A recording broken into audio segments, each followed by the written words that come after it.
Buenas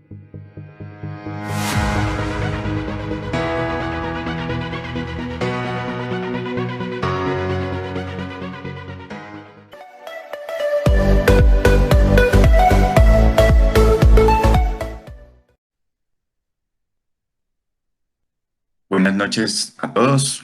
La Facultad de Ingeniería de la Universidad Nacional de Colombia quiere agradecerles el acompañarnos esta noche a la novena sesión de jueves del egresado de este año 2020 sobre conceptos de movilidad urbana sostenible en Dinamarca, a cargo del ingeniero Andrés Felipe Valderrama.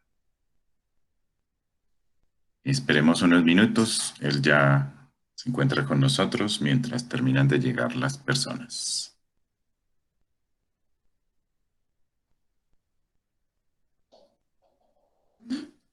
Mientras tanto, queremos recordarles que se suscriban a nuestro canal YouTube. Lo encontrarán con las siglas en mayúsculas bit espacio UN. Allí pueden ver las 8 conferencias anteriores que hemos tenido este año.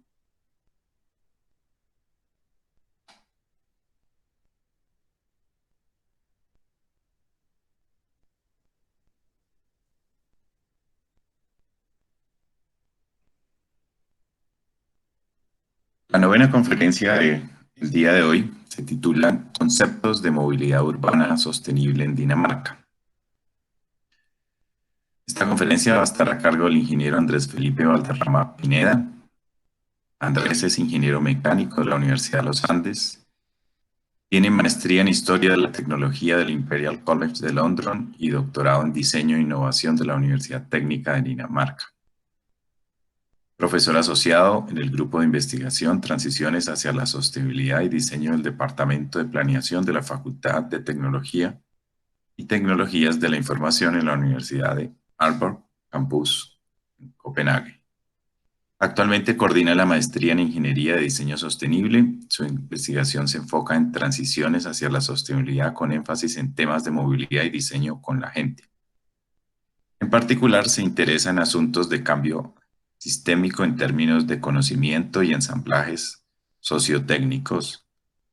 Hoy vive en Dinamarca desde hace 14 años, donde estudia y vive las bondades de un sistema avanzado de movilidad urbana en bicicleta y la libertad que conlleva no tener un automóvil propio y la seguridad de sus hijas adolescentes puedan disfrutar de la ciudad sin depender de sus padres para su propia movilidad. Agradecemos a Andrés su conexión en la noche de hoy desde Copenhague. Para él es la madrugada. Entonces le cedemos la palabra.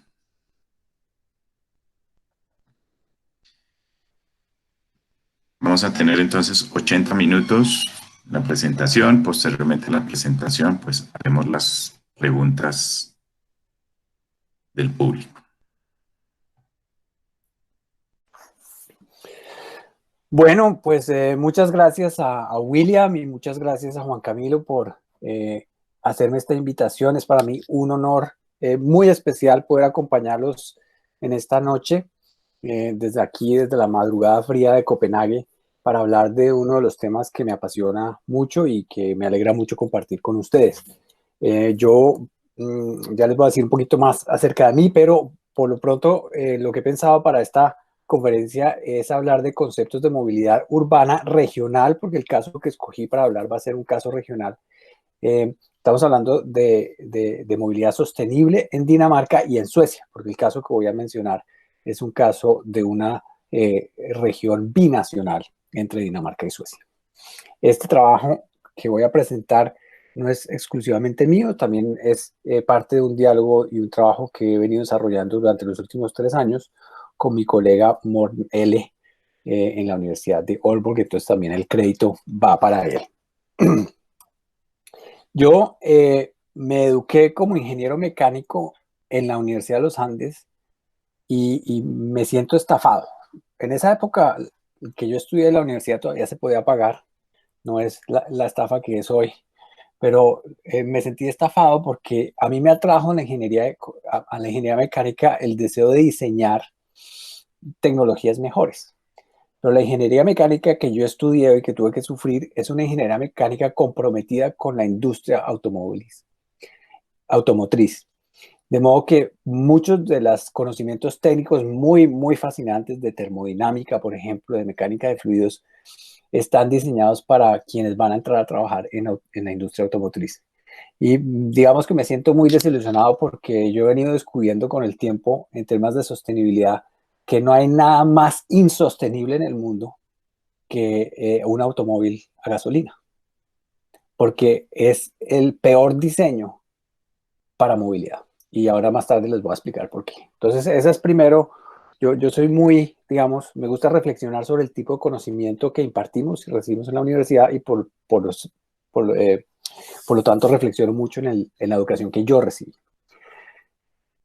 Un poco esa insatisfacción también la sentí al terminar mi carrera y mi director de tesis, yo le pregunté por qué no había, él es experto, era experto en energías renovables y yo le pregunté por qué no había más energías renovables en Colombia, especialmente en viento, siendo que teníamos condiciones tan favorables. Entonces él me dijo, Andrés, es que la cuestión no es solamente técnica, es también política. Y yo, pues, muy bonito, profesor Pinilla, entonces, ¿por qué no me enseñaron las dimensiones políticas de todos estos desarrollos tecnológicos? Y él aceptó, digamos, la crítica y él y sus colegas me ayudaron a entrar en el programa de Historia de la Tecnología en el Imperial College, donde ya complementé mi educación con toda una serie de conocimientos sobre sociología de la tecnología, historia de la tecnología, que permiten entender que, por ejemplo, el diseño de un motor de combustión interna no es una cosa puramente técnica, sino que también hay un montón de política involucrada en eso. Después de unos años en Colombia que pagué, yo soy indemnizado con el futuro, digo, damnificado con el futuro. Entonces yo tuve que volver a pagar una deuda considerable después de hacer mi maestría en Londres y cuando terminé de pagarla decidí hacer el doctorado y decidí hacer un doctorado sin deuda. Y por eso me tomó tanto tiempo encontrar un sitio y acceder a una beca. Para quienes intenten, yo accedí a mi beca en el séptimo intento, ¿ok? Entonces, eso es para decir que no hay que darse por vencido en el primer intento, ni en el segundo, ni en el sexto, porque las oportunidades llegan si uno las busca. Hice mi tesis doctoral sobre precisamente el diseño de sistemas de transporte como Transmilenio, como el Metro de Copenhague, que fueron en su momento innovadores con respecto al conocimiento de transporte existente. Transmilenio porque es el primer sistema de buses que tiene capacidad masiva y el Metro de Copenhague porque es el primer metro, digamos, de una ciudad de tamaño que es completamente automático. En la Universidad Técnica de Dinamarca y trabajo desde el año 2012 en la Universidad de Aalborg, ahí lo ven la imagen abajo a la derecha.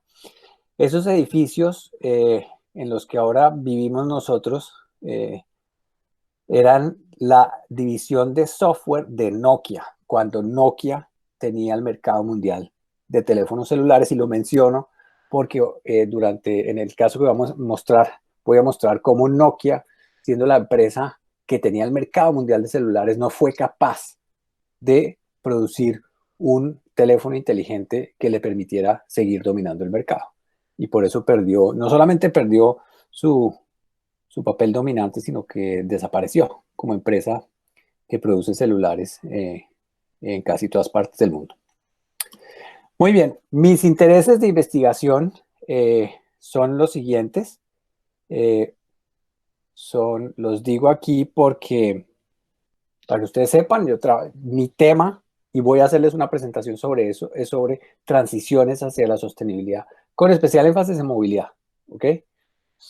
También trabajo en temas de transiciones urbanas hacia la movilidad sostenible o temas regionales.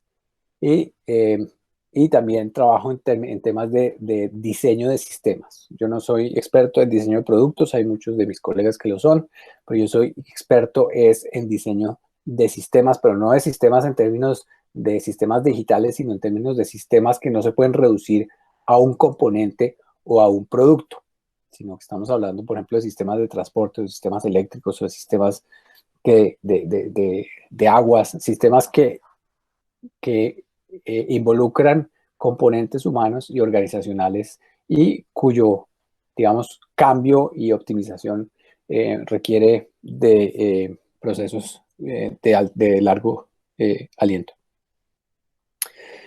Últimamente también he venido incursionando los temas de estudios del futuro, porque no podemos seguir pensando que el futuro es algo completamente que no se puede estudiar y quienes tenemos capacidades técnicas y académicas debemos meternos cada vez más en esas discusiones para no caer en los dos extremos, en los extremos en los que nada va a cambiar, ese es un extremo, y el otro extremo es el que no, de aquí a nada vamos a vivir completamente diferente. No, hay cambios, pero los cambios siempre son menos espectaculares y al mismo tiempo un poquito más espectaculares de lo que uno piensa, pero no son completamente eh, eh, mágicos, pues. Y también trabajo en temas de codiseño. Codiseño aquí quiere decir involucrar usuarios y otros actores relevantes para combatir, digamos, los aproximaciones tradicionales de planeación y diseño técnico que solamente tienen en cuenta el conocimiento experto y no tienen en cuenta cómo el usuario y otros actores, por ejemplo, quienes hacen mantenimiento, van a percibir y a vivir el sistema. Eso es muy importante porque si no, digamos, las cosas pueden dejar de funcionar, especialmente porque los usuarios o las interpretan de un modo distinto o asumen comportamientos que pueden ser peligrosos. Piensen ustedes en los colados de Transmilenio, por ejemplo. Entonces, esta primera parte es una parte teórica para que ustedes entiendan cuál es la aproximación que nosotros trabajamos aquí y luego voy a presentarles el caso, ¿no? Entonces, yo hago parte de una comunidad científica de investigadores que se dedican a estudiar las transiciones. Entonces, ¿qué es una transición?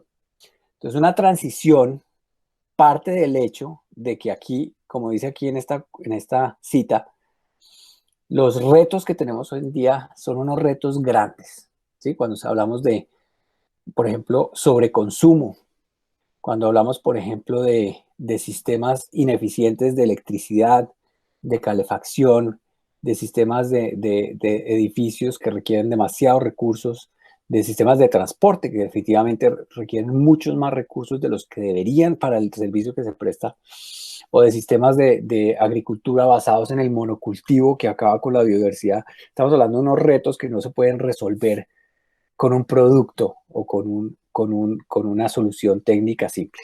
Estamos hablando de sistemas que requieren, de retos que requieren cambios sistémicos. Y por eso en el programa de investigación de esta comunidad científica estamos comprometidos con enfrentar estos problemas pensando modos en los que podemos generar cambios radicales en el modo en que nuestras sociedades están organizadas para cubrir ciertas funciones sociales, como movilidad o provisión y consumo energético o provisión y consumo de agua, etcétera, etcétera. Entonces, claramente estamos hablando de cambios que van a requerir que uno tenga un entendimiento sistémico de lo que existe en la actualidad y sea capaz de imaginar o experimentar con sistemas futuros, no con tecnologías ni con cambios menores, sino con cambios radicales. Esta es la página web, se llama transitionsnetwork.org y ahí pueden ver que somos más de 1.500 investigadores. Es principalmente por ahora una red europea con participación de algunas universidades de Australia y de los Estados Unidos y Canadá, y que ahora se está ampliando para tener un alcance más global. ¿Qué no es una transición? Para que hagamos una distinción de qué no estamos hablando. Entonces, una transición, nuevos productos no son una transición. Entonces, el bioetanol y la biomasa que se presentan como la gran solución sociotécnica, como la gran solución a los problemas de sostenibilidad, no son una transición. Incluso pueden ser desarrollos que previenen una transición, ¿cierto? Porque no hacen sino, no cambian un sistema, cambian un componente o un insumo, pero no cambian un sistema. Nuevos servicios, y ahí menciono, por ejemplo, DriveNow. DriveNow es una compañía en Dinamarca, funciona en varias ciudades. Aquí en Copenhague tiene 400 vehículos eléctricos que flotan en la ciudad y uno los puede acceder con una a través de una app en el teléfono y uno paga por el minuto que use el vehículo. Entonces, ese es un experimento interesante, pero en la medida en que no está creciendo para generar un cambio sistémico, no es una transición, es simplemente un sistema, un experimento chévere que está ocurriendo en Copenhague, pero en la medida en que no genere un cambio sistémico, no es una transición. La innovación incremental, esos cambios, y no, el vehículo eléctrico o el vehículo híbrido o el vehículo que consume un poquito menos de gasolina por cada kilómetro, esos son, digamos, optimizaciones interesantes, pero eso no genera un cambio sistémico, no genera un cambio sistémico. O la optimización de un sistema, todos los sistemas de semaforización y digitalización y todos lo que ya se llaman en inglés el ITS, las informaciones de tecnología para mejorar el tránsito de vehículos, eso no hace sino optimizar el sistema que existe, pero no es parte de una transición. A menos que cualquiera de estas cosas sea concebida como parte de un plan general de cambio, no son parte de una transición. ¿Ok? Y lo menciono porque hay muchos que se promocionan como soluciones sostenibles, pero en realidad solo son pequeños experimentos o pequeños cambios incrementales. Ya les voy a presentar un par de ejemplos de transiciones para que ustedes se den cuenta, digamos, el tamaño o el alcance de eso. Esta teoría, digamos, una de las teorías más establecidas se llama la perspectiva multinivel, que se constituye de 3 niveles. El primero es el régimen, ¿no? El régimen es el sistema establecido, ¿no? En términos de transporte y movilidad en todas las ciudades del mundo, incluyendo Copenhague, el régimen lo compone el sistema de automóviles, ¿no? Porque hay unas estructuras industriales de producción de vehículos, hay unas tecnologías dominantes, hay unas infraestructuras dominantes, hay unos principios sociocognitivos que son los establecidos, hay unos mercados que están completamente establecidos, que son muy estables, hay todas unas prácticas de los usuarios que no se pueden discutir, y hay unas políticas públicas y hay unos políticos que apoyan y defienden ese sistema a capa y espada, ¿no? Y también hay toda una cultura al respecto que no se puede discutir. ¿Ok? Eso es lo que constituye un régimen.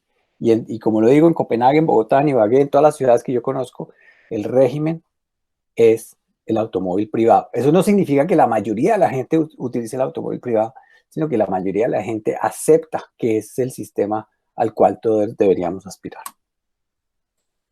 Esta teoría es una teoría que se deriva de una tradición en economía evolutiva. Entonces el régimen se convierte paradójicamente en el ambiente de selección.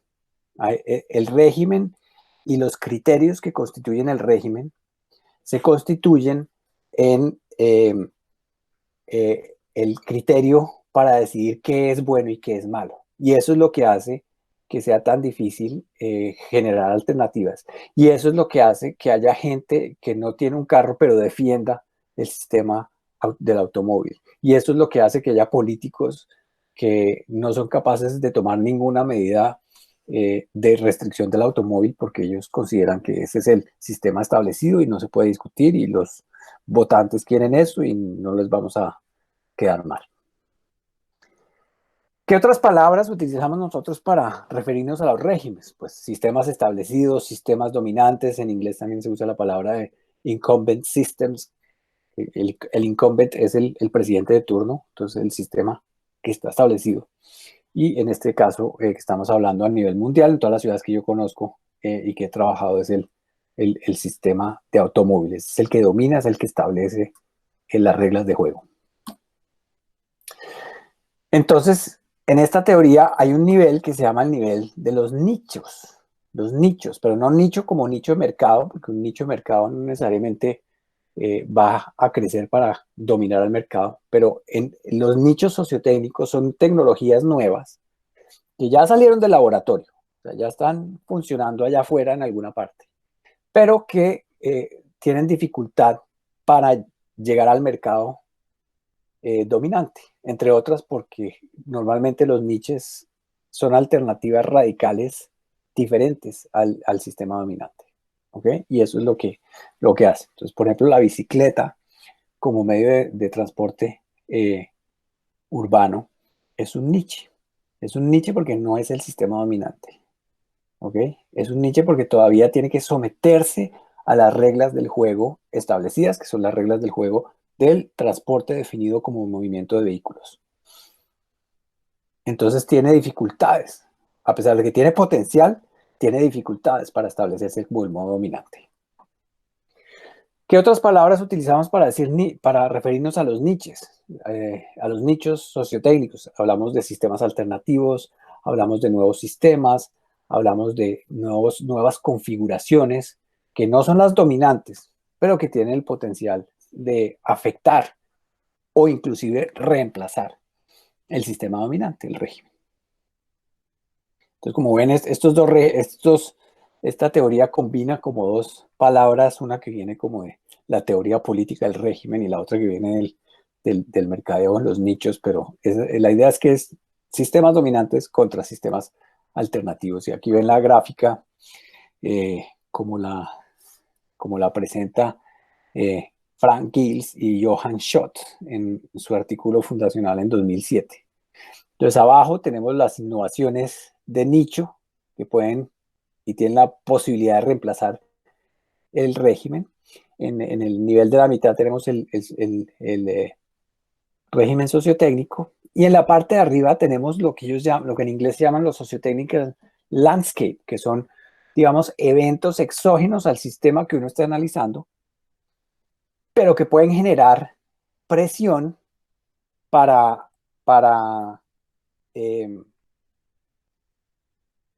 desestabilizar el sistema, ¿no? Entonces, por ejemplo, todos estamos viviendo en este momento a nivel global un evento de ese tipo, ¿no? La crisis, la crisis generada por el virus del corona ha generado unas condiciones de operación del sistema de transporte en general que no habíamos vivido en nuestra vida. Entonces, eso va a generar una ventana de oportunidad en la que pueden haber cambios que pueden ser positivos o pueden ser negativos. Eso depende de qué nichos sean los que aprovechan esta oportunidad para imponerse, de cómo reaccionan los actores o las instituciones que dominan el sistema establecido y de cómo esa combinación, esa dinámica entre diferentes actores, instituciones, organizaciones, políticas, va a resultar, ¿no? Va a resultar. Eso es una teoría que claramente, digamos, entiende que el cambio tecnológico, el cambio sociotécnico, no es un cambio lineal en las que tecnologías mejores que se generan en los laboratorios de las grandes universidades y las grandes industrias reemplazan las tecnologías viejas porque son mejores. Esta teoría es una crítica de esa concepción lineal del cambio tecnológico. Y más bien es una teoría que entiende que hay unas dinámicas no lineales, hay unas dinámicas complejas que no se pueden generalizar y en las cuales hay que entender que el cambio tecnológico también tiene aspectos sociales, aspectos políticos, aspectos económicos, aspectos de conocimiento, aspectos de mercadeo, aspectos de preferencia de los usuarios con respecto a lo que quieren, lo que creen que quieren y lo que están dispuestos a hacer diferente. La red con la cual yo trabajo es una red de transiciones hacia la sostenibilidad. Y la teoría que les acabo de presentar es una teoría que se ha construido con base en el estudio de un montón de casos históricos que no necesariamente han sido sostenibles. Por ejemplo, el cambio del caballo como elemento central del sistema de transporte al vehículo particular. Ese fue un cambio que definitivamente no fue sostenible, ¿no? O el cambio de los sistemas de transporte marítimo basado en barcos de vela al sistema que tenemos en la actualidad de barcos que funcionan con combustible fósil, tampoco fue un cambio sostenible. Entonces, la teoría en sí no es una teoría, es más una teoría del cambio de sistemas, que una teoría del cambio de sistemas hacia la sostenibilidad. De modo que la sostenibilidad es algo que los investigadores que usamos esta tecnología articulamos como un objetivo normativo. ¿Ok? Es una escogencia normativa del investigador. Y eso es importante tenerlo en cuenta porque uno tiene que ser explícito cuando está hablando de sostenibilidad, de qué clase de sostenibilidad está hablando. Ahora vamos a entrar en el caso de la región binacional. Aquí necesito que me digan si voy bien o cómo voy de tiempo.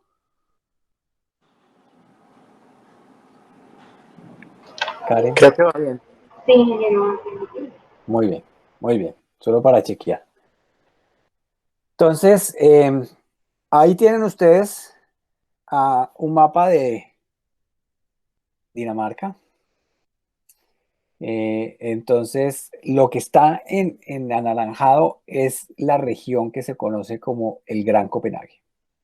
Y el Gran Copenhague incluye esas tres islas que ustedes ven en la mitad, que son la isla de Zelandia y la isla de Lolland y Falster. Esa es la región, digamos, más oriental de Dinamarca. Y esa parte, digamos, sur de Suecia, que se llama Skåne. Skåne y la parte más al norte se llama Halland. Entonces, esta es una región binacional. Esta es una región binacional que hace parte de dos países diferentes. Y aquí les presento de una vez lo que nosotros estamos proponiendo desde la universidad y también en cooperación con personas que trabajan en el municipio de Copenhague y personas que trabajan en diferentes municipios de esta región. Y es un sistema de transporte que esté basado en trenes, muchos de los cuales ya existen, que están aquí pintados en rojo, en buses, en rutas de bus regional, muchas de las cuales aún no existen, simplemente están planeadas, ¿no? Que son esas líneas azules, que deben ser sistemas de bus que privilegian el transporte regional rápido entre puntos claves de la región. Y lo que está en anaranjado o en amarillo, dependiendo del espectro de visión que usted tiene, es una red regional de ciclorrutas, ¿no? Si ustedes ven la distancia que hay entre el centro de Copenhague y Malmo, esos son 30 kilómetros, ¿cierto? Entonces ya tienen una idea de que estas son ciclorrutas de largo aliento, ¿ok? Del lado de Suecia son ciclorrutas planeadas. Y del lado de Copenhague, las que están alrededor del centro denso ahí de Copenhague, algunas están construidas en operación y otras son el plana a 20 años. Pero las que están en el resto de la región es una propuesta que hemos hecho nosotros con base en algunos proyectos estudiantiles, pero todavía no son oficialmente planes. ¿Ok?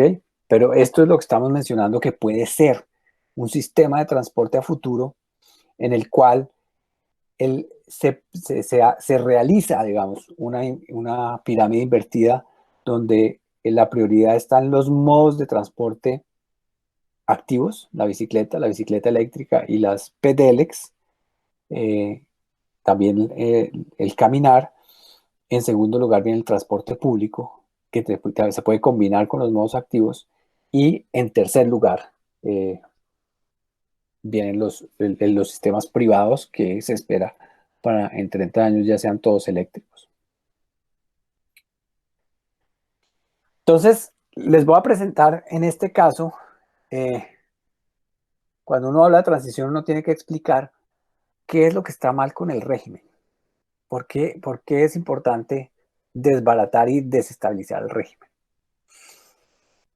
Esto lo voy a hacer en la primera parte. En la segunda parte les voy a contar un par de detalles interesantes porque eso nos permite reflexionar en nosotros como usuarios. Siempre creemos que hay un montón de privilegios que no queremos dejar atrás. Pero el caso que les voy a presentar nos va a hacer conscientes de que sí podemos hacer sacrificios si obtenemos otras cosas. Y luego les voy a dar un poco más de detalle de cómo se podría ver ese sistema de transporte sostenible para la región del Gran Copenhague en el futuro.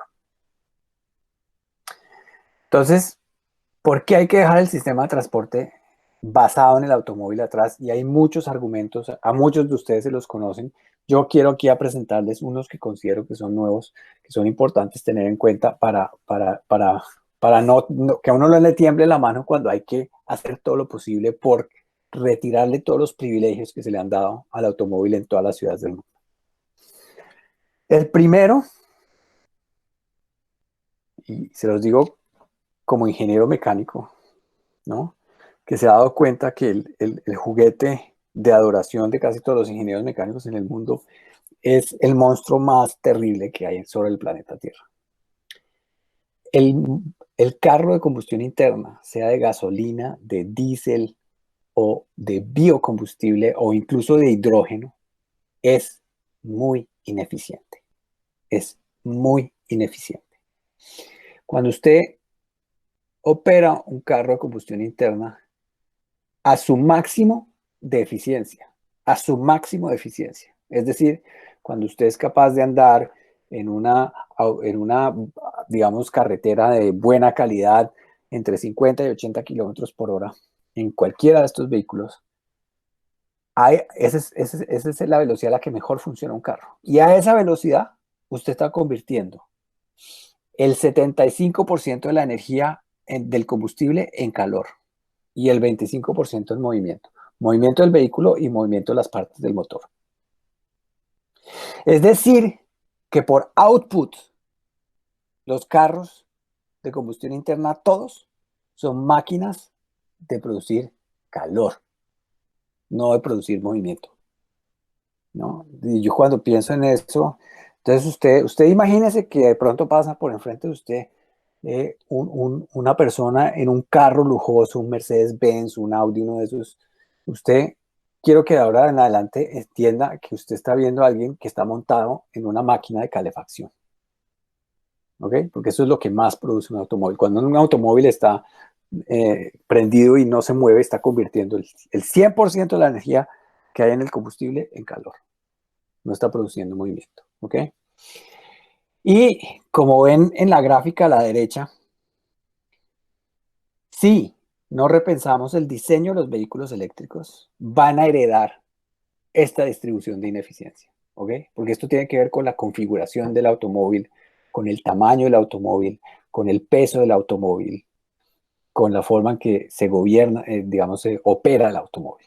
Entonces, los automóviles eléctricos, y quienes han tenido la oportunidad de manejar uno, se habrán dado cuenta que son, incluso para el usuario, en términos de condiciones para manejar mucho mejores que un carro de combustión interna, porque la carga y la potencia se pueden sincronizar de manera más eh, eficiente y directa, porque no necesitan un motor eléctrico para prenderse, porque no se ruedan cuando uno tiene que parar en una subida, etcétera, etcétera.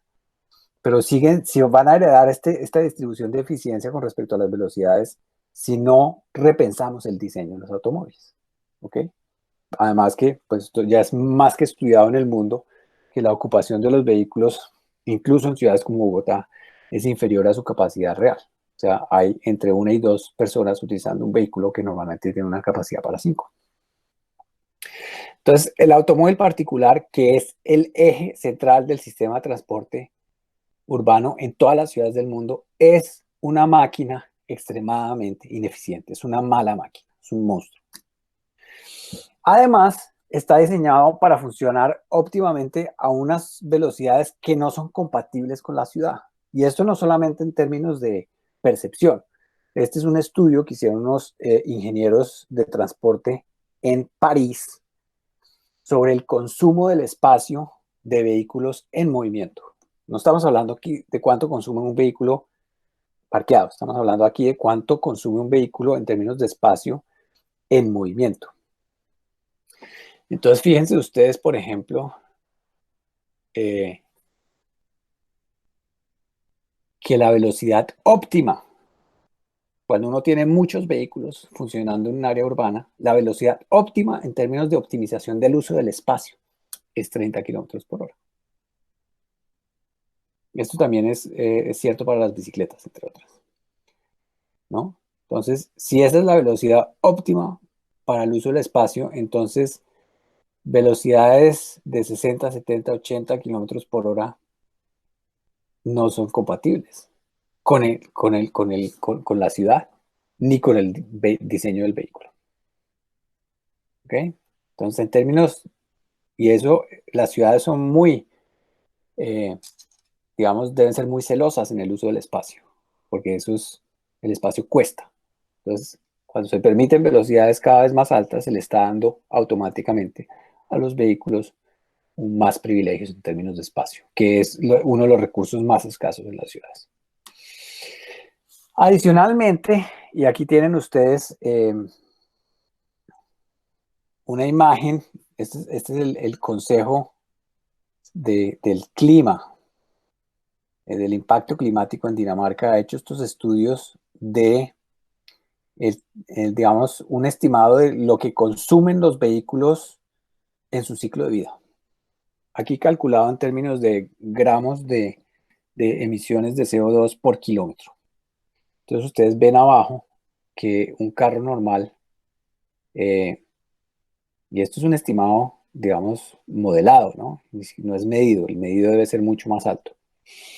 Eh, produce un carro convencional de gasolina, produce más de 200 gramos de CO2 por kilómetro si se tiene en cuenta toda la producción de CO2 desde que se produce, se transporte, se usa y digamos, se deshace uno de él. ¿Ok? Fíjense que los carros diésel y los híbridos son un poco mejores en términos de impacto, no tienen tanto impacto, pero igual son malos. Y los vehículos eléctricos que operan con electricidad con la mezcla danesa, que es una mezcla que tiene una gran proporción de energías renovables, tienen una eficiencia en términos de uso de recursos que es inferior a la mitad de un carro convencional. ¿Ok? Pero aún así, fíjense que es la producción de baterías y la producción del vehículo los que producen la mayor cantidad de contaminación global. ¿Ok? Entonces, en la medida en que sigamos utilizando vehículos que tienen una capacidad superior a la que necesitamos, y con esto quiero decir, cada vez que uno utiliza un vehículo diseñado para 5 personas, para transportar a solo una persona, uno está incurriendo en un uso exagerado de recursos privados y públicos para un servicio que se puede dar de otra manera. Y particularmente cuando uno lo hace para distancias que son inferiores, que se pueden hacer a pie o en bicicleta.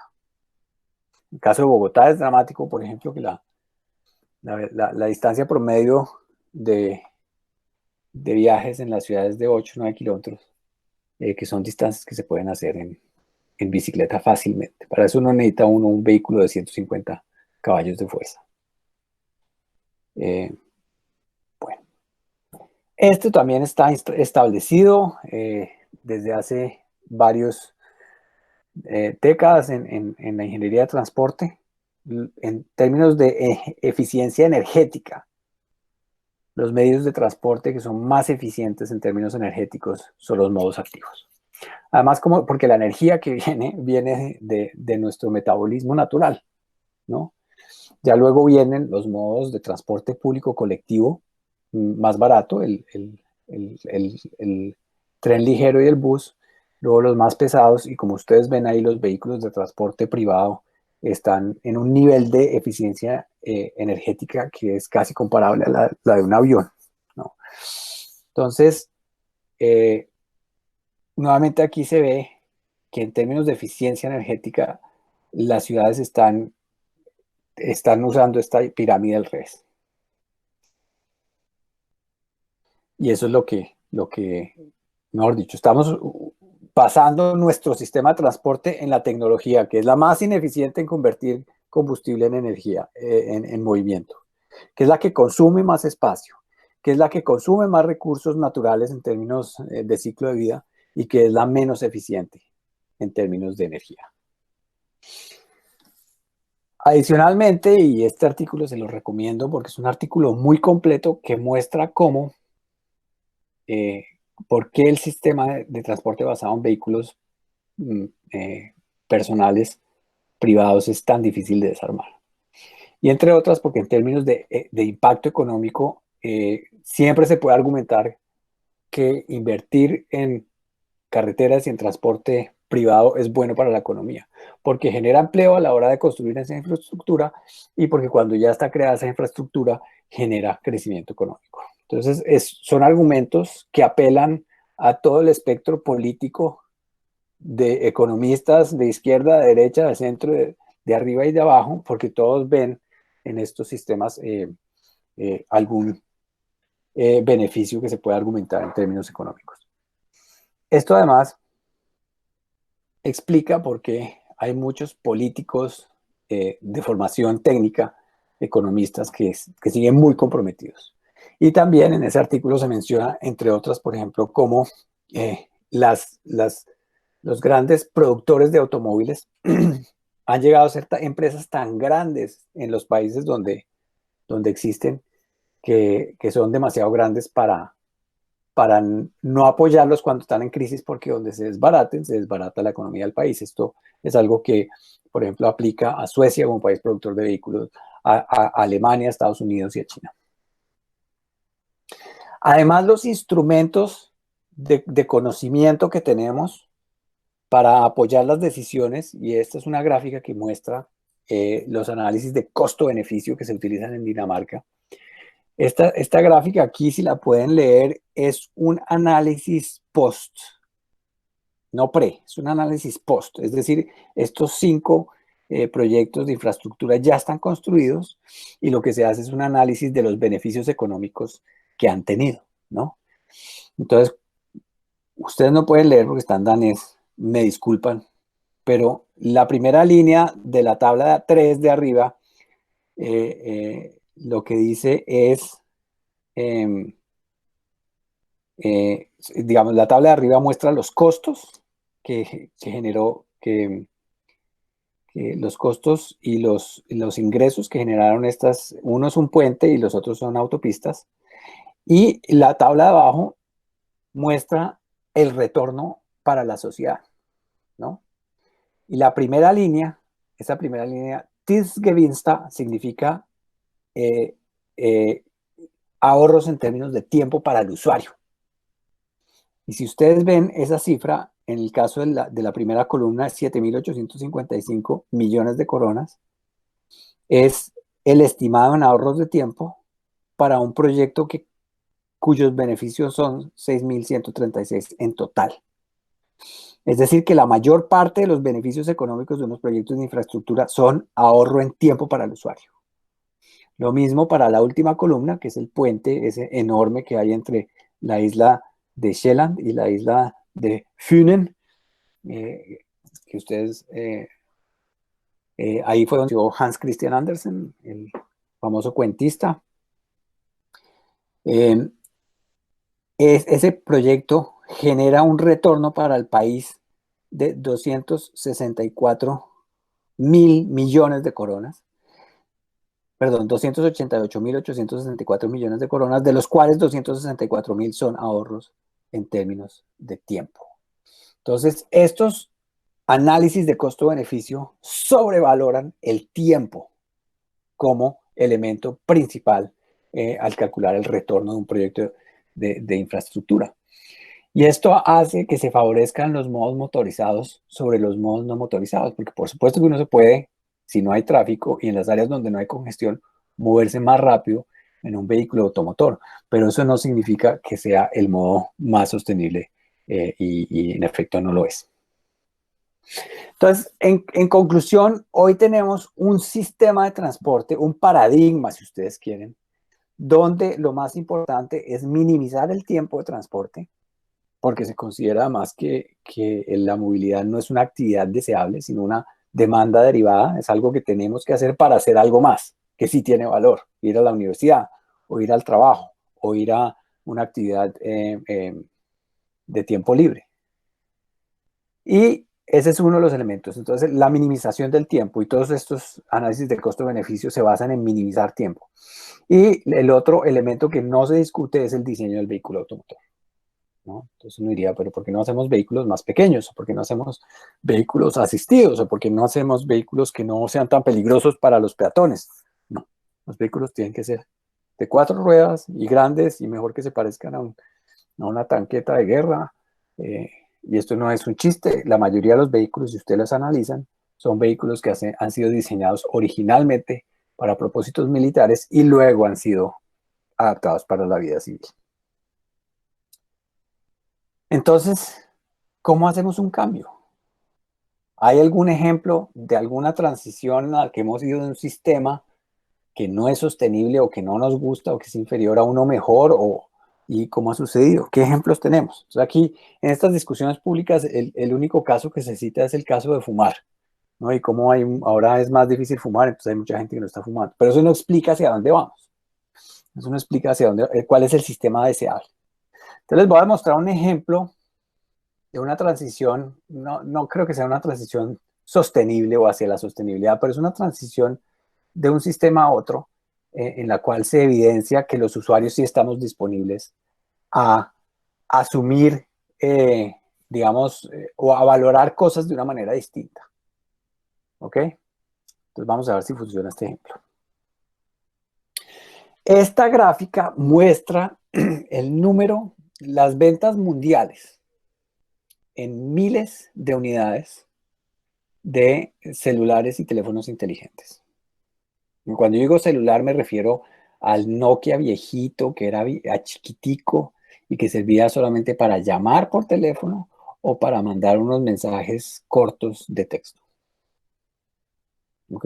Si ustedes se acuerdan, ese teléfono era ligero, cabía en cualquier parte, en cualquier bolsillo, la batería duraba varios días y era muy, muy cómodo y servía para llamar y la llamada normalmente era de buena calidad. En 2007 empezaron a salir los primeros teléfonos inteligentes, ¿no? Samsung, Ericsson, Sony Ericsson, iPhone, Apple, etcétera. Sacaron los primeros teléfonos inteligentes.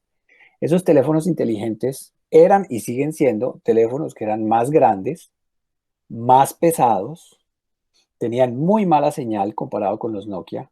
La caída se llamaba, y todavía siguen siendo unos teléfonos que a veces no funcionan para llamar por teléfono. Y tiene una batería que se acaba en menos de un día. ¿Sí?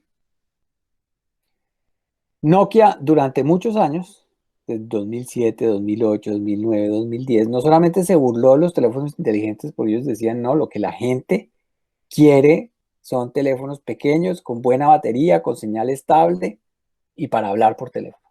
Eso es lo que decían los directores, los que mandaban en Nokia, que eran todos ingenieros electrónicos y eléctricos, comprometidos con un modelo específico de teléfono celular y con la estabilidad de la señal. Pero como ustedes ven, en 2010, hacia finales de 2009 y 2010, ya empezó a cambiar la historia y las ventas mundiales de teléfonos inteligentes empezaron a aumentar. Y para cuando Nokia ya reaccionó, es decir, para cuando los directores y los gerentes de Nokia empezaron a escuchar a sus propios ingenieros de software que gritaban desde hacía años que había que sacar al mercado un teléfono inteligente que pudiera competir, ya era muy tarde.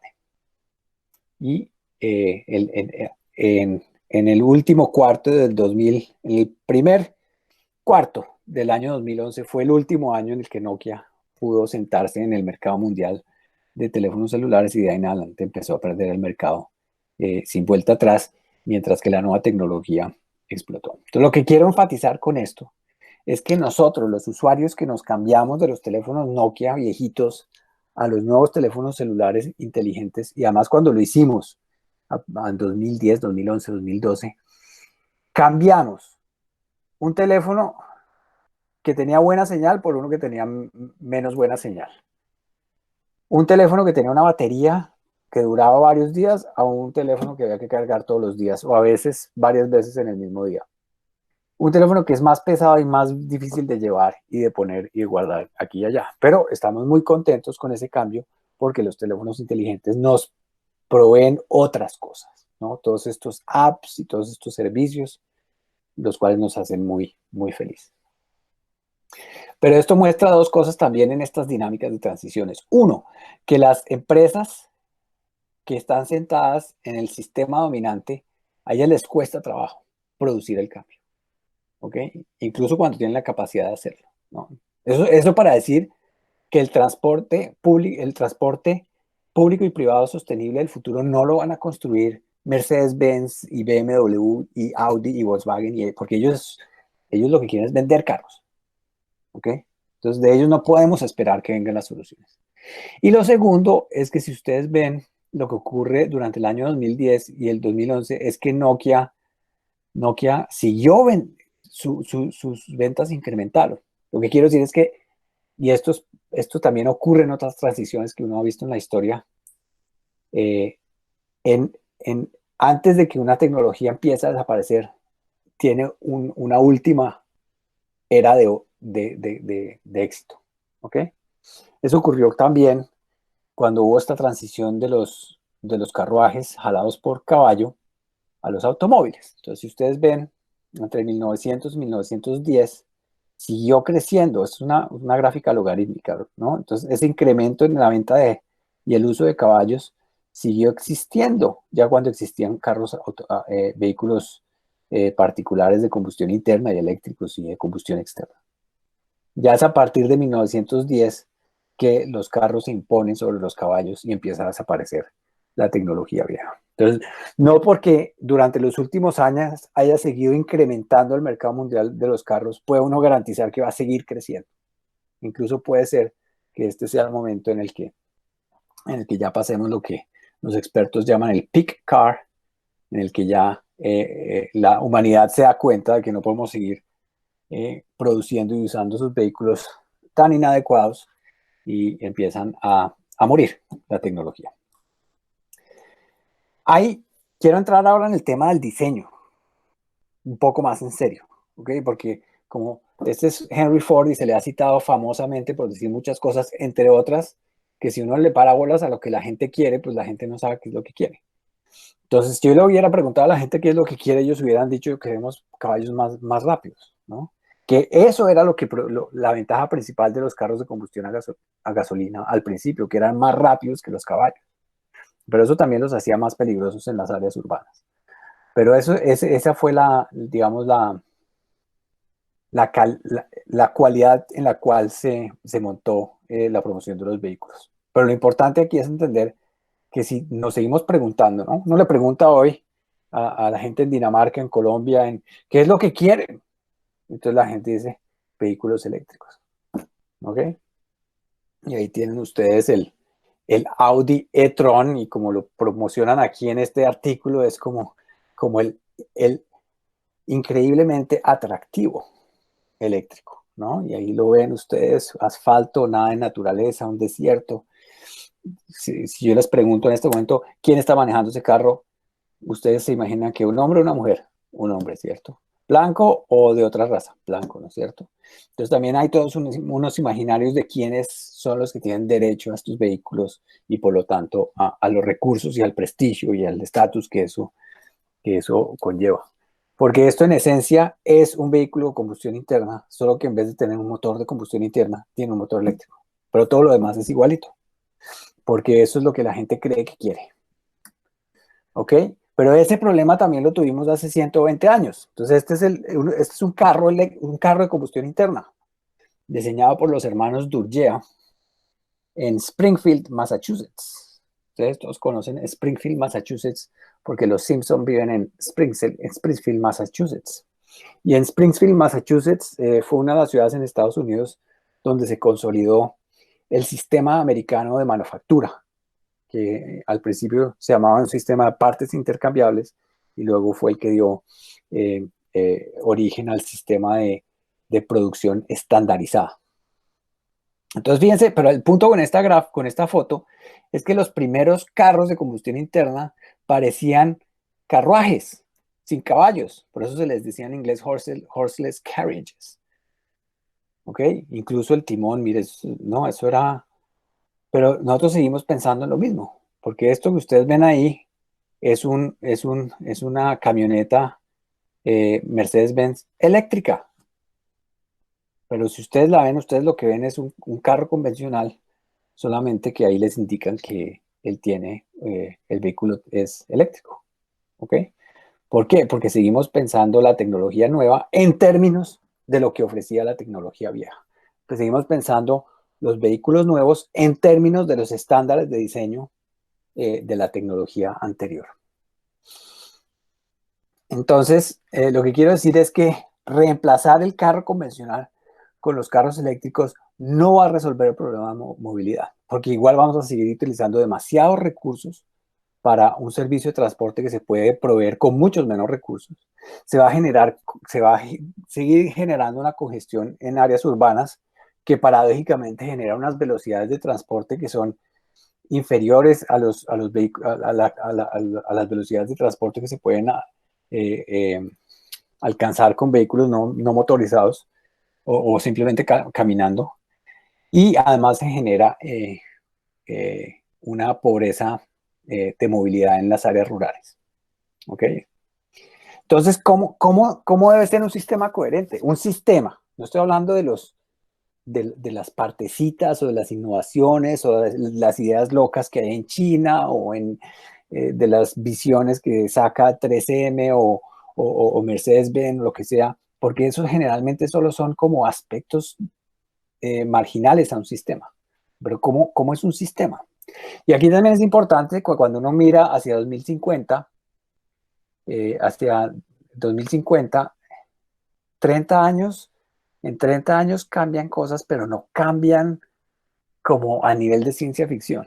Es decir, hace 30 años en Bogotá, aquí hay que ser un poco simétricos, hace 30 años en Bogotá teníamos más o menos lo mismo, Ya el alcalde Andrés Pastrana estaba empezando a experimentar con el solo bus por la avenida Caracas, ¿sí? Que es el predecesor inmediato de Transmilenio, pero seguía habiendo un montón de carros, había algunos loquitos que andaban en bicicleta, la mayoría de nosotros andábamos en buseta y en ejecutivo, acaban de sacar los ejecutivos, entonces uno andaba en un sistema público de transporte diferenciado, nadie se le metía a la Caracas porque eso era para los pobres, etcétera, etcétera, etcétera. Pero no, hoy en día no tenemos nada radicalmente distinto a eso. Bueno, tenemos el Transmilenio, que sí es una innovación fundamental, y yo sé que muchos de ustedes no la ven, pero es el primer sistema de transporte en buses que compite con los metros y los trenes pesados en términos de capacidad. Y entre otras, quienes se critican a Transmilenio por ser demasiado incómodo, cuando vayan a Londres, móntense en la línea circular en hora pico, o cuando vayan a París, móntense en cualquiera de las líneas centrales en hora pico, y ya van a dejar de quejarse. Que todos los sistemas masivos son masivos porque empacan a la gente en vagones o en buses. Eso es lo que los hace masivos. Pero lo que quiero decir aquí es que desde hace 30 años hasta ahora no ha habido demasiados cambios radicales. No tenemos carros voladores, no tenemos patinetas que flotan, como lo había previsto Volver al Futuro, no tenemos bicicletas eh, que se empaquen solas, no tenemos nada espectacular. Lo único que ha cambiado es que incluso los motores de combustión que se usan en buses, en camiones y en vehículos de transporte privado tienen más o menos la misma configuración y la misma eficiencia.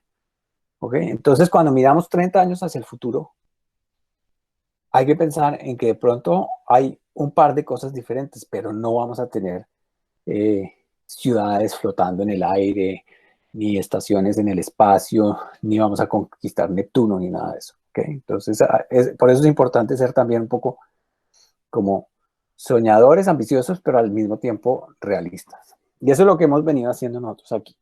Entonces, como muchos de ustedes están pensando, muchos de sus profesores, William, entre otros, tenemos que pasar de un sistema que privilegia, que le da más peso al tiempo y al vehículo automotor como está concebido hoy, a un sistema que le da más peso a la gente, a la movilidad personal, a una infraestructura que sea para la gente, que sea verde, que le dé a uno más valor en términos de la experiencia de moverse y que use el mínimo de recursos posibles. En Dinamarca, esta es una propuesta del Bicycle Innovation Lab, que es una organización de voluntarios, expertos y no expertos, que vienen experimentando con diferentes diseños de bicicletas. ¿no? Entonces ellos lo que hacen es decir, sí, claro, es importante generar un sistema en el que los modos más eficientes, que fíjense que se corresponden con la pirámide de eficiencia energética, sean los principales en la ciudad. Luego vienen los de sistema público de transporte, que además para mí tienen mayor valor en términos regionales. Y luego vienen ya los modos basados en vehículos más pequeños. Sí, que son importantes para muchas funciones, ¿no? Hay ambulancias, hay policía, hay doctores, hay eh, personas con discapacidad que deberían tener acceso a vehículos especiales, pero son ellos y no las personas normales, sanas, perfectas, que además cogen un vehículo particular para irse rápido a la casa para cambiarse y salir a hacer ejercicio, que eso es paradójico, ¿no? Entonces, este debe ser el principio, la pirámide sobre la cual se debe montar el sistema de transporte. Y no, yo lo digo aquí no solamente para una ciudad que tiene densidad, sino también para una región que no necesariamente es densa.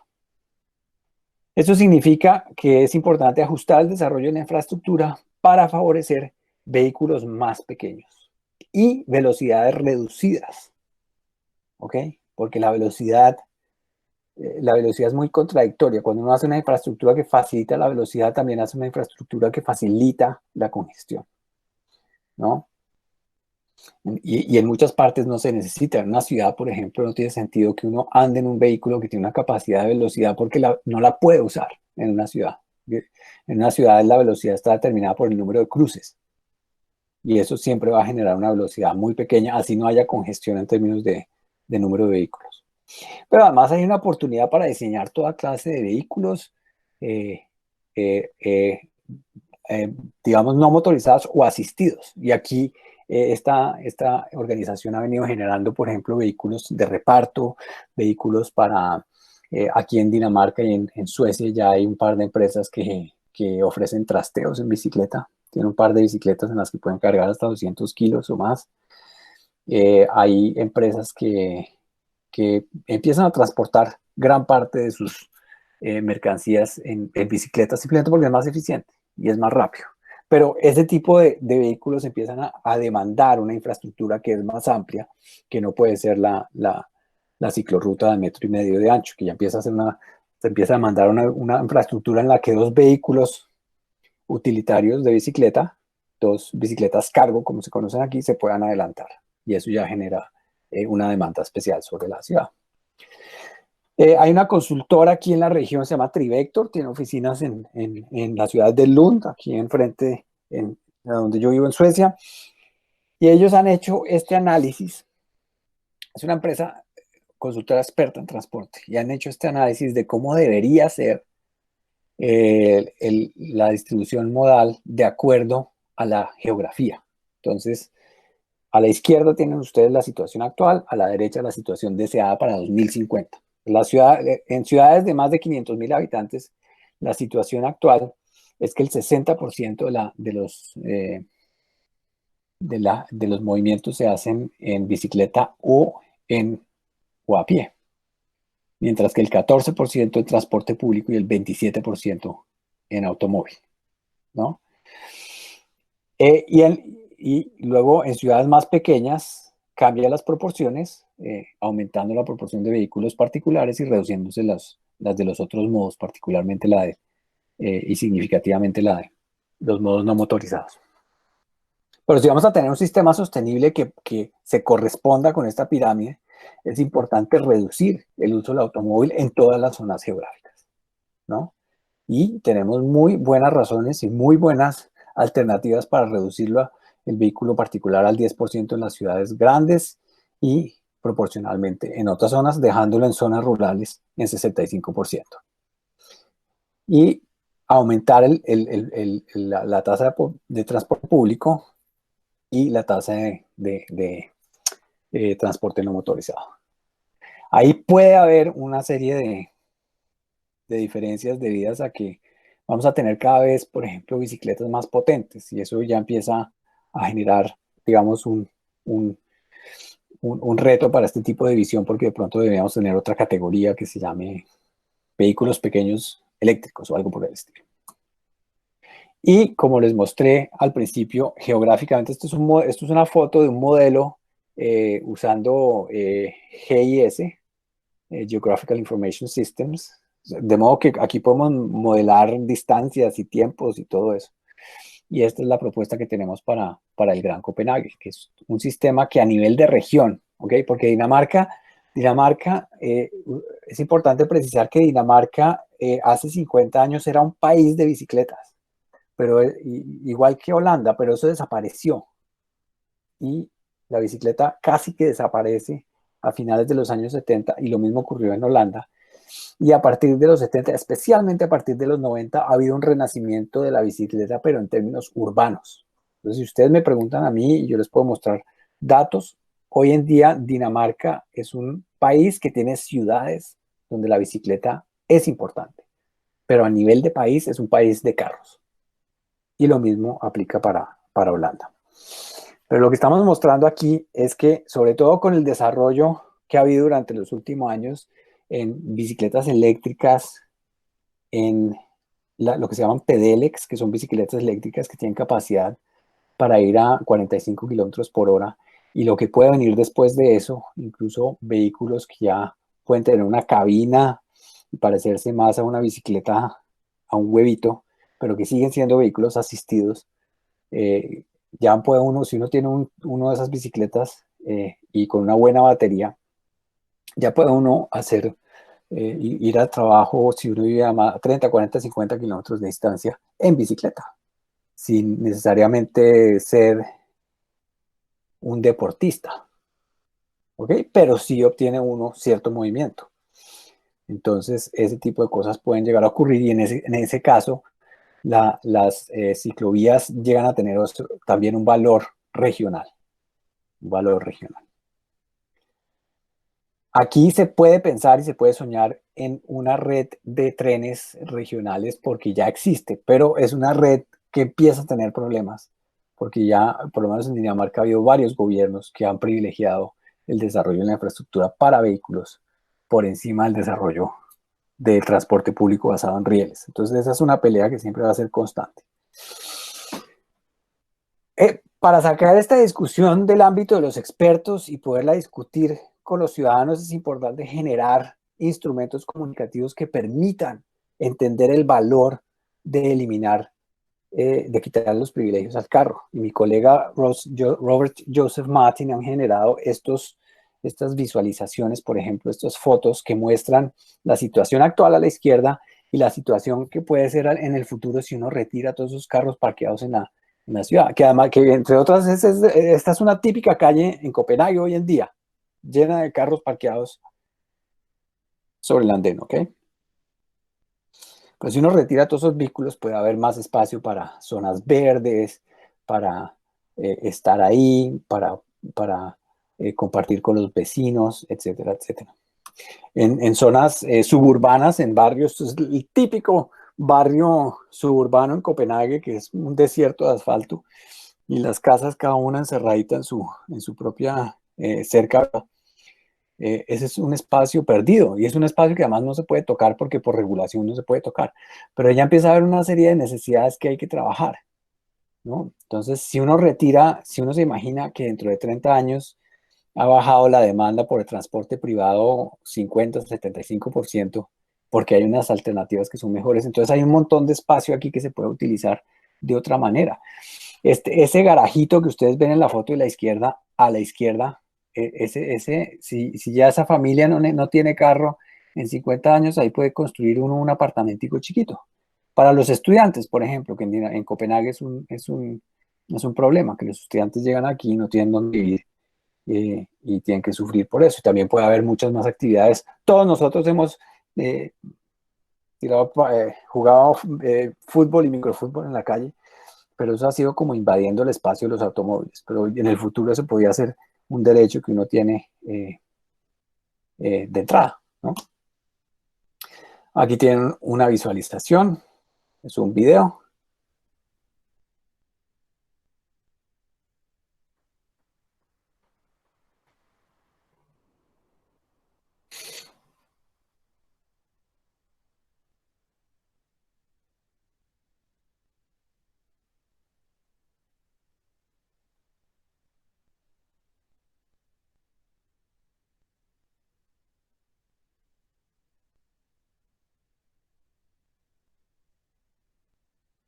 Entonces, este video a mí me encanta porque comunica claramente que donde hoy tenemos una avenida de seis carriles, que además no tiene sentido porque es una avenida que tiene 6 carriles y solo tiene como 1,5 kilómetros de longitud. Y luego conecta con una avenida que tiene 4 en un extremo y con una avenida que tiene 4 en el otro extremo. Entonces, en términos de transporte no tiene sentido, pero lo que esta gráfica muestra es que ahí hay un área de construcción que tiene un valor enorme y hoy en día está desperdiciado en parqueaderos y unos carriles que no se corresponden con la red de transporte. Con lo que uno comunica aquí es que hay un valor ahí, digamos, en desarrollo inmobiliario que es muy importante. Además, como ustedes ven ahí al fondo, este frente de agua está completamente desperdiciado. Esto es el canal que hay entre las dos islas que componen Copenhague. Y al otro lado hay mucha vida en el frente de agua porque han desarrollado esa área para la gente. Pero de este lado todos los edificios no tienen actividad en el primer piso y por lo tanto el frente de agua no se aprovecha. Entonces, la idea que se comunica con esta imagen es que si se construye una segunda fila de edificios, mucho de la actividad que hoy es una actividad muerta en los primeros pisos de los edificios del frente de agua, se puede pasar a estos edificios de atrás y generar comercio, restaurantes, cafés, actividades en el frente de agua, que es algo que genera, que incrementa la vida urbana, el valor urbano, ¿no? Como ven ustedes aquí, hay vehículos probablemente autónomos o semiautónomos o lo que sea, pero son vehículos que andan a bajas velocidades y que están subordinados a otros vehículos, a otros modos de transporte que son los que se priorizan y son los que estamos trabajando. Ya Architects también trabaja cosas como no tiene sentido seguir construyendo edificios de parqueadero que luego no se puedan convertir en otra cosa. Porque si el carro va a desaparecer y puede que eso ocurra, entonces ¿para qué invertir tanto dinero en construir un edificio que solamente se puede usar para parqueaderos? Entonces están diseñando unos edificios que luego se puedan reconvertir fácilmente para otros usos. Y finalmente, quiero mostrarles esta imagen. Me disculpan que está en danés, pero esta imagen a mí me parece muy importante en términos de ingeniería de economía de transporte. Esta la produce una Incentive, es la consultora de economía de transporte más importante de Dinamarca. Que es ellos son los más, tienen todos, ellos están detrás de todas las grandes cálculos, los cálculos que les mostré hace un rato, en los cuales se privilegia el tiempo ahorrado, ellos lo produjeron ellos. Y aquí nosotros les hemos pedido que modelen esa distribución modal que presenté hace un rato de Trivector, que modelen cuál es el efecto económico de eso. Y como estamos hablando de la región binacional de Dinamarca y Copenhague y Suecia, entonces es un ejercicio que requiere analizar cómo se hacen los análisis de costo-beneficio en los dos países, ¿no? Y lo que esto muestra, primero que todo, es que aquí en la tabla de abajo, el signo negativo significa beneficio para la sociedad. ¿Ok? El signo negativo significa beneficio para la sociedad.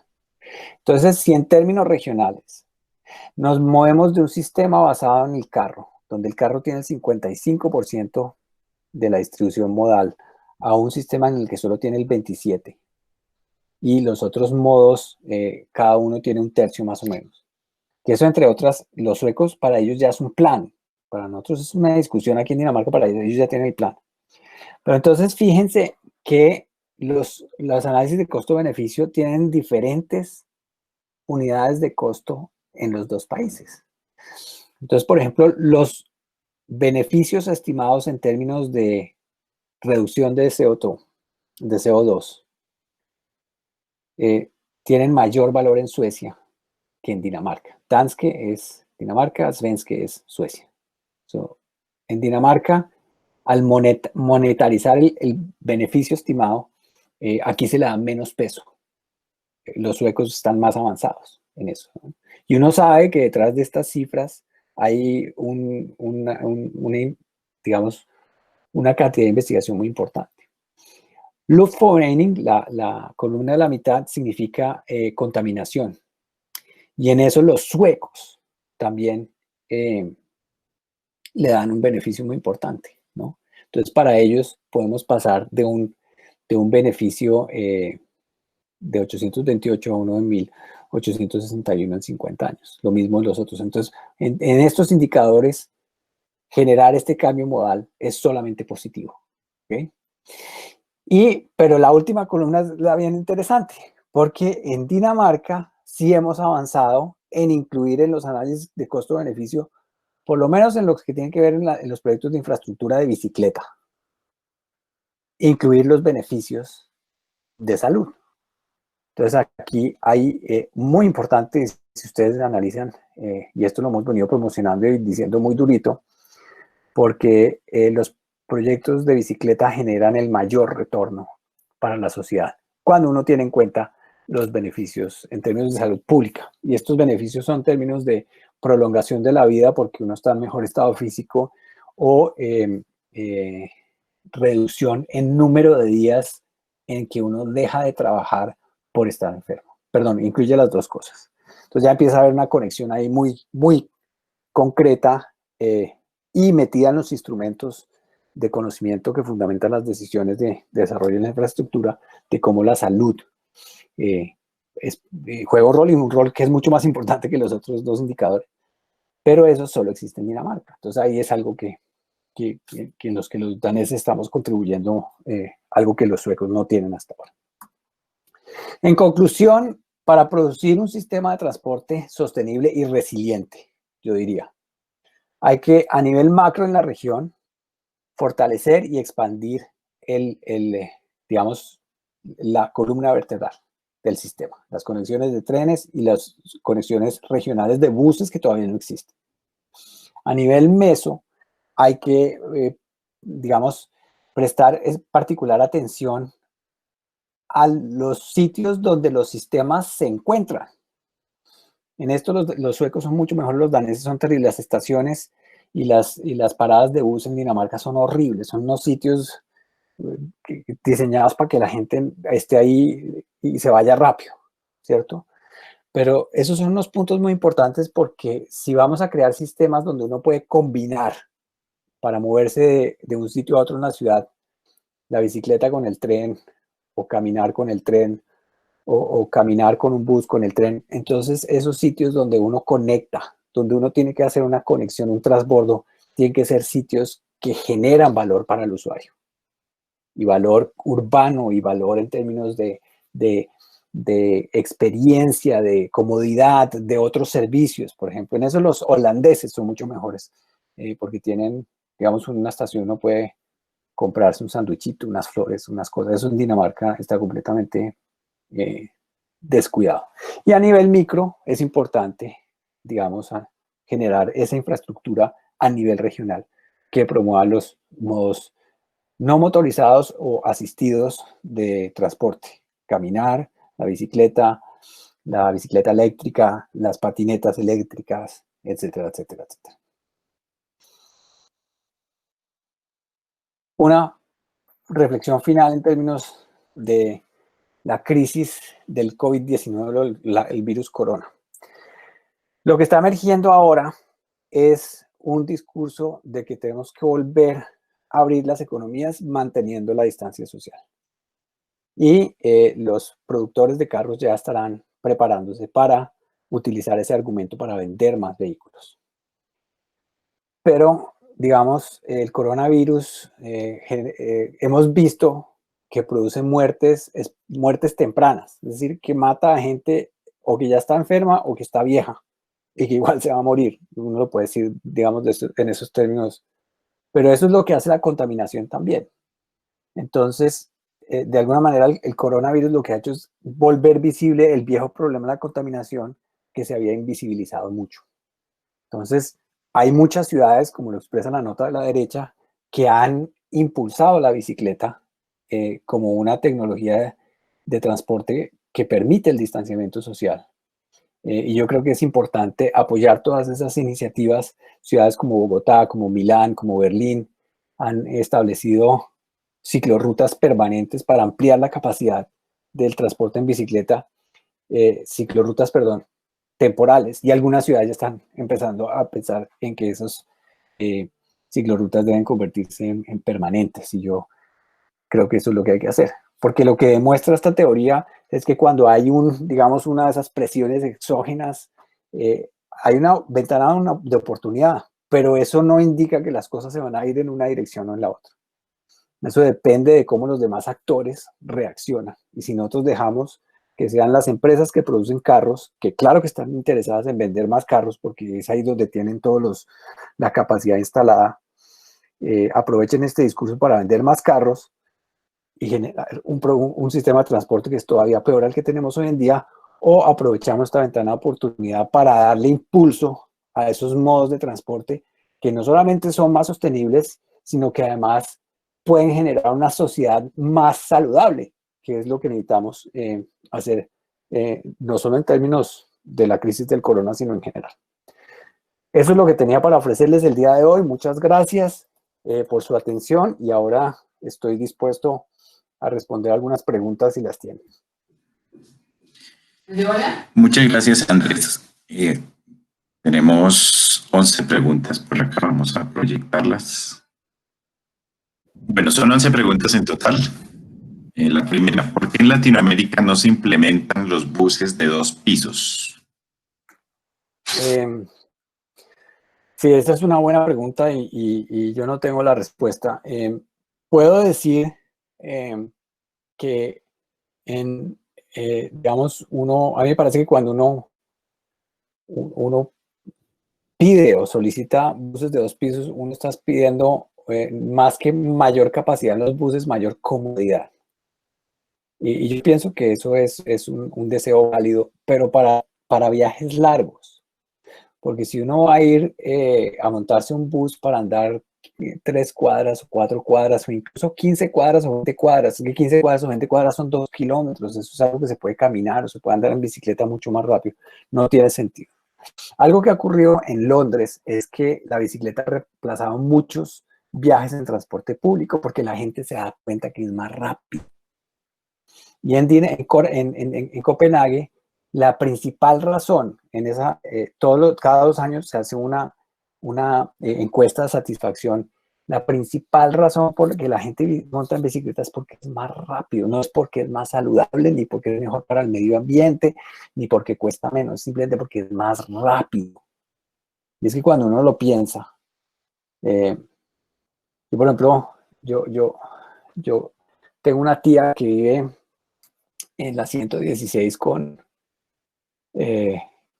19 en Bogotá. Y mi tía toda la vida se ha ido a Unicentro en carro. Y eso es como 1 kilómetro y 200 metros. Y cuando uno lo hace hoy en día en carros es la locura.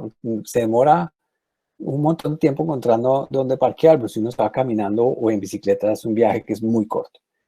¿Ok? En consecuencia, mi pobre tía hoy en día tiene una vejez muy dura porque su cuerpo no está acostumbrado a moverse y se está deshaciendo. ¿Ok? Y ese es un patrón que yo veo en mi familia en muchas partes. La gente que ha sido activa toda su vida tiene una vejez mucho más agradable. Entonces yo diría, lo de los buses, hay que pensar qué es lo que uno está deseando ahí, capacidad o comodidad. ¿Y comodidad para qué?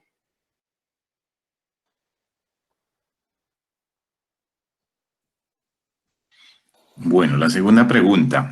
¿Existe un comparativo bajo diferentes aspectos de movilidad entre un metro subterráneo y un metro superficial? Sí, aquí en Dinamarca, en Copenhague, tenemos un metro automático. Es un metro automático, se acaba de inaugurar la línea central, que digamos ha recibido muchas críticas porque es un metro que genera una alternativa de transporte para viajes cortos, ¿no? Y es muy profundo, hay que bajar 20 metros para accederlo, etcétera, etcétera, etcétera. Cuando se han hecho los análisis técnicos de estos metros y se ha comparado con soluciones superficiales, se han preferido los metros profundos, digamos, porque generan menos conflicto con otros modos de transporte. y menos accidentes, y etcétera, etcétera. Pero son proyectos que claramente cuando uno hace el análisis de sostenibilidad, y aquí en los análisis de costo-beneficio es hasta ahora que se está empezando a incluir todos los recursos que se van durante la construcción, porque hasta ahora solo se modela la operación, pero no la construcción. Son proyectos que no son sostenibles. Entonces yo diría, y en términos de Bogotá y de muchas ciudades en Colombia, a mí no me parece que haya necesidad de metros, porque nuestras ciudades son ciudades que geográficamente no son muy expandidas. Una ciudad como Bogotá puede funcionar perfectamente con muchas ciclorrutas. Lo que sí hace falta son los metros, los trenes regionales, que permitan que uno pueda ir del centro de Bogotá al centro de Chía en media hora, o del centro de Bogotá al centro de Facatativá en media hora. Esas son distancias que son perfectamente posibles, pero ya tienen que ser diseños de trenes regionales donde las estaciones están a 2 o 3 kilómetros de distancia la una de la otra, y lo que produce es un valor de acceso regional y no local.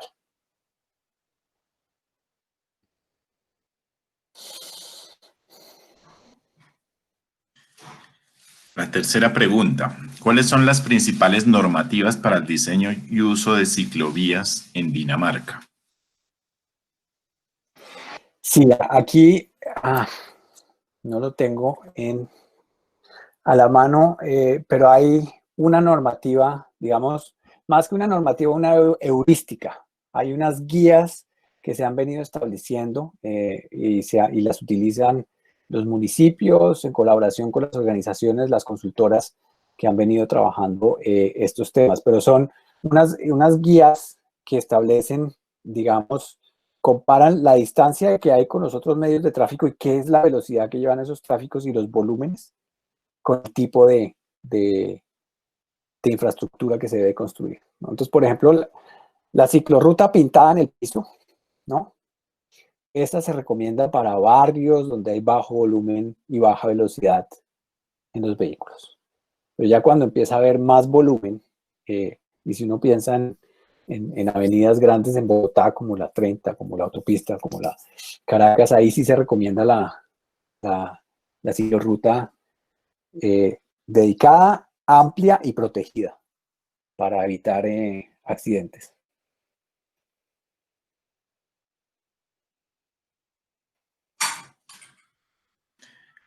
La siguiente pregunta, ¿las ciclorrutas y bicicletas en todo el mundo son como las de Bogotá? Pero en nuestra ciudad las bicicletas invaden las calzadas vehiculares y los autos agreden a los ciclistas. ¿Hace falta una campaña educativa desde la escuela para educar a los bogotanos en el uso y respeto de la bicicleta? Sí, definitivamente estos sistemas necesitan y requieren un sistema permanente de educación. En Dinamarca, el sistema de bicicletas está incorporado a la educación primaria. Entonces, los niños y las niñas cuando van al colegio reciben entrenamiento en las normas y las formas, y hay toda clase de actividades muy pedagógicas y muy lúdicas para aprender a montar en bicicleta de una manera segura y respetuosa y que no genere inseguridad en los demás personas que se están transportando. Cuando uno va a tomar la educación para obtener un pase para manejar un carro, es muy importante todo lo que tiene que ver con bicicletas, y a uno le enseñan a ver, digamos, a ser capaz de no dejarse engañar por los puntos ciegos del vehículo. ¿Okay? Entonces, es importante, aquí donde uno coge un ciclista, eso es, mejor dicho, pierde uno la casa. Y entonces hay campañas. Entonces hay todo un sistema permanente de educación. Pero además también se le ha venido quitando espacio al vehículo y dándose la bicicleta. Entonces esa pregunta tenía ahí un presupuesto, y es que son los ciclistas los que están invadiendo el espacio de los carros, y en general yo diría que son los carros los que están invadiendo el espacio que debería ser de los ciclistas. O sea, en tu presentación, William, tú mostraste unos proyectos para ampliar el Transmilenio en la Caracas a 3 carriles en cada dirección y dejar un carril para los vehículos. Para mí, ese carril debía ser para las bicicletas y quitar los vehículos privados de la Caracas.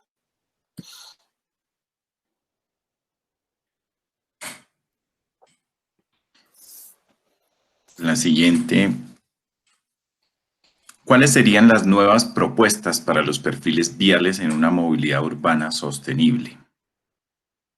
Sí, o sea, el siguiente paso, y Bogotá podía ser la ciudad que innova eso. El siguiente paso son rutas troncales, o sea, rutas que son columna vertebral de la ciudad solo para bicicletas. O sea, imagínense, para mí, por ejemplo, la 13, la avenida 13 que comienza en la 67 y termina ¿en dónde termina? En la 13 o en la 19. Esa ruta, si uno mira la carga que tiene, la demanda que tiene, la configuración que tiene y la extensión que tiene, esa debería ser solo de bicicletas. Solo bicicletas, ni un carro, ni un bus, ni una buseta, nada, solo bicicletas. Donde esa avenida fuera solo para bicicletas, tendría mucha más capacidad en términos de transporte y de otros valores urbanos. Pero eso hacia allá estamos yendo. Aquí en Dinamarca hay una ciudad, en Copenhague hay una ciudad, hay una avenida así que se llama Nueva Bogede, eso no se puede pronunciar, yo sé, yo no lo pronuncio, pero ahí hicieron algo un poco en ese sentido. Lo que hicieron fue en dos puntos de la avenida impedir el tráfico de vehículos. Entonces los vehículos pueden acceder, pero no pueden transitar por esa avenida. Y ampliaron las ciclorrutas, ahora son de 4,5 metros en cada dirección. Ampliaron los andenes y ampliaron los paraderos. Y eso lo que ha hecho es que esa avenida, la capacidad de mover gente ha incrementado. Entonces, pero yo creo que el siguiente paso en una ciudad como Bogotá, que es tan densa, es eliminar en muchas vías troncales, de pronto la avenida Quinto Centenario es un poco esa idea, y dejarla solo para bicicletas.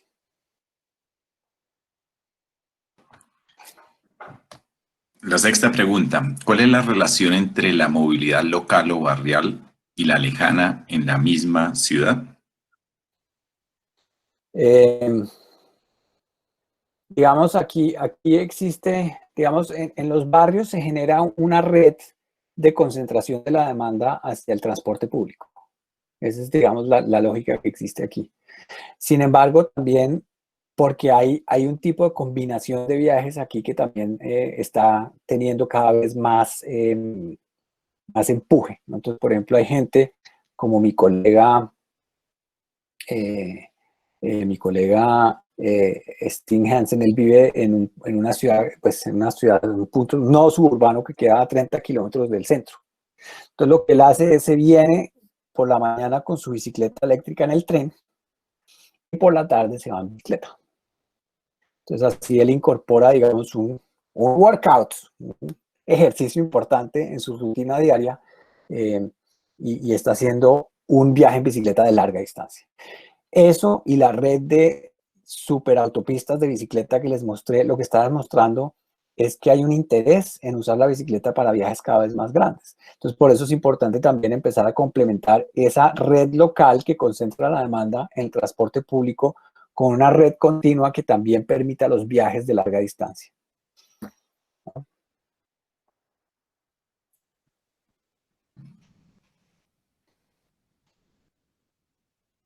La séptima, ¿cómo han logrado medir en términos de sostenibilidad el desempeño del sistema de movilidad en Copenhague a través de indicadores de medición? De ser así, ¿cómo lo hacen?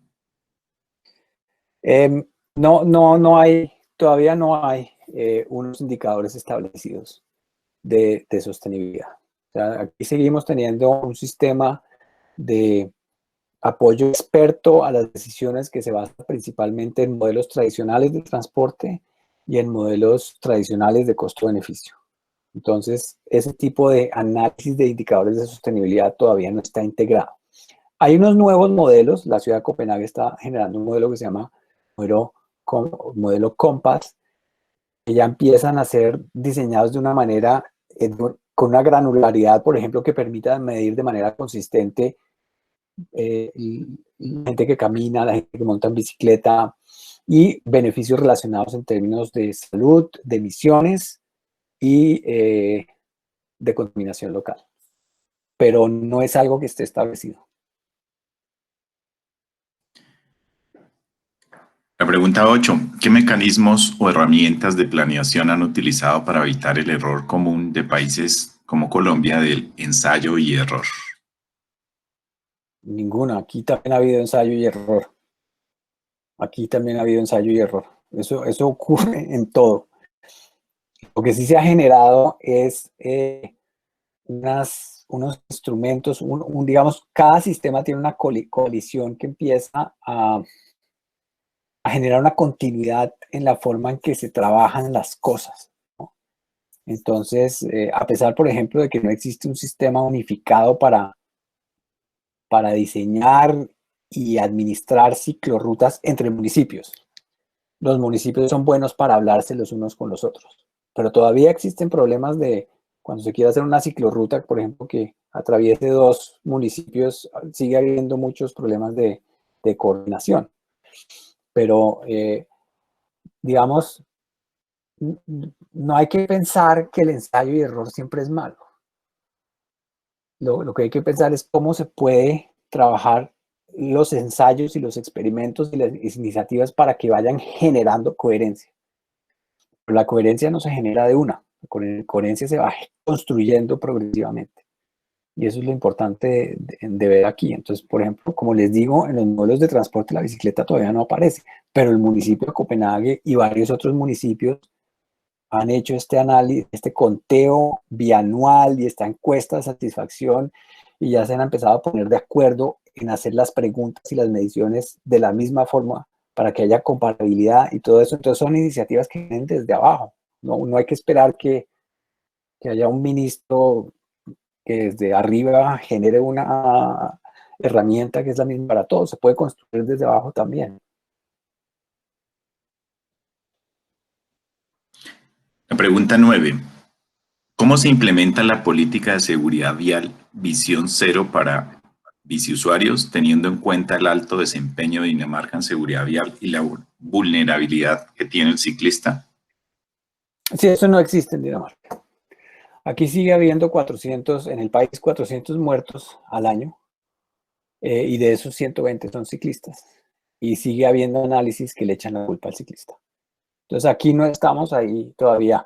Creo que Noruega está, eh, por lo menos puede demostrar que durante la crisis del corona no había muertos o cosas por el estilo, pero aquí se siguen, digamos, invisibilizando los muertos debido a, a accidentes de tráfico que son principalmente causados por automóviles como accidentes. Y eso es una forma de deshumanizarlos y echarles la culpa a la víctima.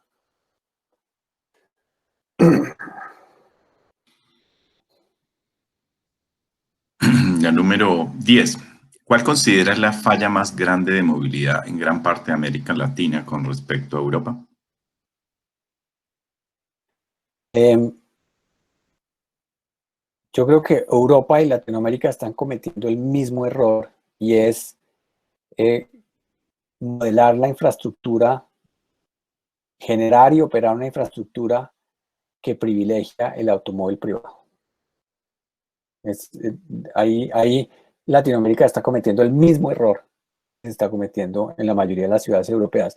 Y es que Copenhague y Ámsterdam y Utrecht y algunas otras ciudades pueden ser una excepción, pero la mayoría de las ciudades han cometido y siguen cometiendo unos errores garrafales. Incluso Copenhague lo sigue haciendo. Copenhague se acaba de gastar en los últimos 3 años 1 billón de coronas en construir un túnel de 2 kilómetros que no lleva a ninguna parte, y que su efecto en el tráfico de la ciudad es mínimo, pero cuando se le pide 1 billón de coronas para la bicicleta, empiezan a decir que no hay plata, ¿sí? Entonces, aquí no hay, lo que hay es oportunidad de innovar. O sea, así como Bogotá fue capaz de innovar con Transmilenio, que es un ejemplo mundial de un sistema de transporte, no es perfecto, pero es que ningún sistema lo es, pero es un sistema innovativo, lo mismo se puede hacer con la bicicleta. Bogotá puede ser la primera ciudad grande del mundo en la cual más del 50% de los viajes son en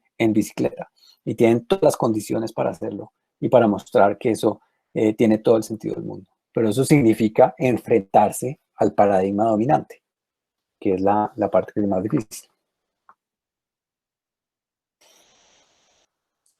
La última pregunta: En materia de sostenibilidad, ¿qué incidencias puede tener el COVID en el desarrollo de políticas públicas en el corto y mediano plazo?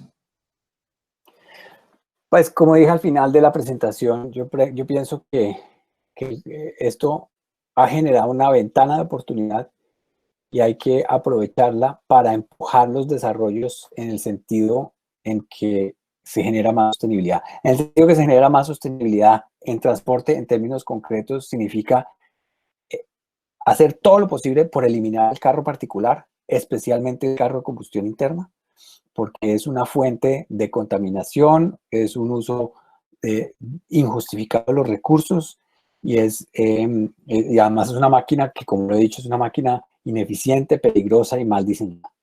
Entonces, todo lo que se puede hacer para quitarle los privilegios, subir precios de parqueo, eliminar parqueos en vía pública, reducir velocidades en la ciudad, eh, eh, prohibir el acceso vehicular a ciertas zonas de la ciudad. Todo eso hay que hacerlo, porque eso no se justifica desde ningún punto de vista.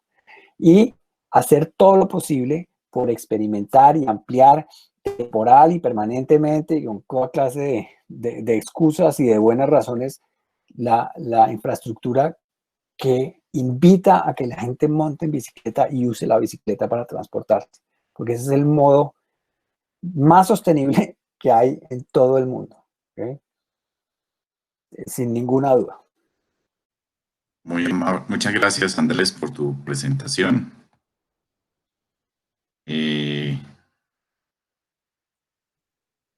Ya van a ser las 3 de la mañana en Copenhague.